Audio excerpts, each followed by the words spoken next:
Hello everyone, আসসালামু আলাইকুম। সবাইকে প্রীতি ও শুভেচ্ছা জানিয়ে শুরু করছি আজকের এই ভিডিও। আজকে আমি আলোচনা করব আপনাদের সাথে কিভাবে আপনারা একটা স্যালারি শিটের টোটাল সেলসগুলো বের করবেন। তো তার আগে আমি এখানে একটা ডেটা দিয়ে রেখেছি। এই ডেটা অনুযায়ী আমি এখানে আগে নামগুলো বসাবো। তো ফার্স্ট অফ অল আমাকে যেটা করতে হবে সেটা হচ্ছে আমার এই ডেটা অনুযায়ী, অর্থাৎ আমার এখানে এই ডেটা ফরম্যাট যতগুলো রয়েছে এই ফরম্যাটে টোটাল আমার কাজ করতে হবে। তা হলো যেটা করতে হবে সেটা হচ্ছে আমি নেমের এখান থেকে ডেটাতে যাব, তারপরে হচ্ছে ডাটা ভ্যালিডেশনে, তারপরে যাব এখান থেকে লিস্টে। লিস্টে যাওয়ার পরে আমি সাধারণত আমার এমপ্লয়ি নেমের যে ডেটাগুলো রয়েছে এখানে পুরোপুরি আমি এখান থেকে ওকে করে দিব। দেখতে পাচ্ছেন আমার এখানে সেলসের মধ্যে যে ডেটাগুলো রয়েছে তা এখানে প্রত্যেকটা অটোমেটেডভাবে ফাংশনিংভাবে কাজ করছে। তো এখানে আমার টোটাল সেলগুলো এখন বের করতে হলে আমার এখানে যে ফরম্যাটে ব্যবহার করতে হবে সে ফরম্যাটটা হচ্ছে আপনার ভিলুক আপ, অর্থাৎ আমার এখান থেকে আর সিরিয়ালের মাধ্যমে আমি যেটা বের করব সেটাই এখানে বের করতে হবে। তো ফার্স্ট অফ অল আমার যে কাজগুলো করতে হবে সেটা হচ্ছে আমি লিখব হচ্ছে আমার কিবোর্ড থেকে ইকুয়াল টু, দেন লিখব সাম। সাম লেখার পরে আমি এখান থেকে ব্র্যাকেট ওপেন করে দেব, তারপরে লিখব ভি লুক আপ, ঠিক আছে। তারপর এবার ব্র্যাকেট ওপেন করার পরে আমার যেটা কাজ করতে হবে সেটা হচ্ছে আমি এখান থেকে আপনারা দেখতে পাচ্ছেন আমার টোটাল সেল, অর্থাৎ আমার টোটাল সেলের যে ফরম্যাটের মধ্যে আমার নামটা দেওয়া আছে আমি এখান থেকে নামটা দিব। তো আমি এখান থেকে নামটা দেওয়ার পরে আমি এখান থেকে দিব হচ্ছে কমা। কমা দেওয়ার পরে আমার এখান থেকে আমি পুরা, মানে ওইখানে বলছে টেবিল এরিটা পুরাটাই এখান থেকে কপি করতে, তো আমি এখানে পুরাটাই কপি করে দিয়ে দিচ্ছি। তারপরে এখান থেকে আমি কমা দিব।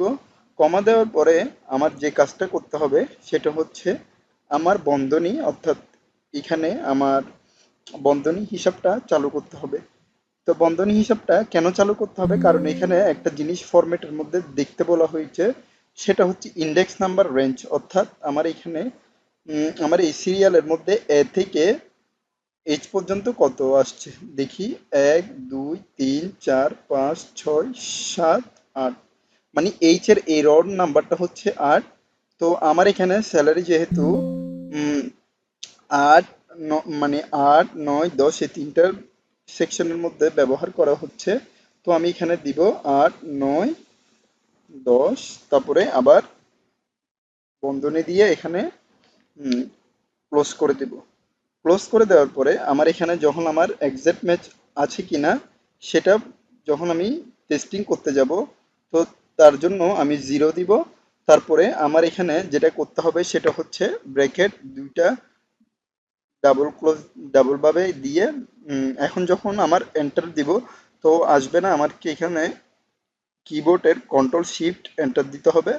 তো এখানে আমার রেফারেন্স নাম্বার খুঁজতেছে, তো এখানে রেফারেন্স নাম্বার যেহেতু খুঁজছে আমার এখানে অবশ্যই কোনো একটা ফরম্যাটের মধ্যে ভুল হয়েছে।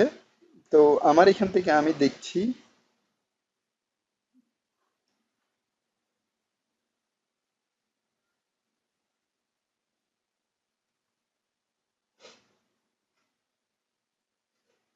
আচ্ছা, যেহেতু আমি এখানে রাসেল দত্তর জায়গার মধ্যে পুরোপুরি আমার এই ফরম্যাটটা আমি এখানে প্রথম অবস্থার মধ্যে দিই নাই, তাই আমার হয়তো এখানে একটু প্রবলেম দেখা দিয়েছে। তো হয়তো এবার হতে পারে কন্ট্রোল শিফট এন্টার।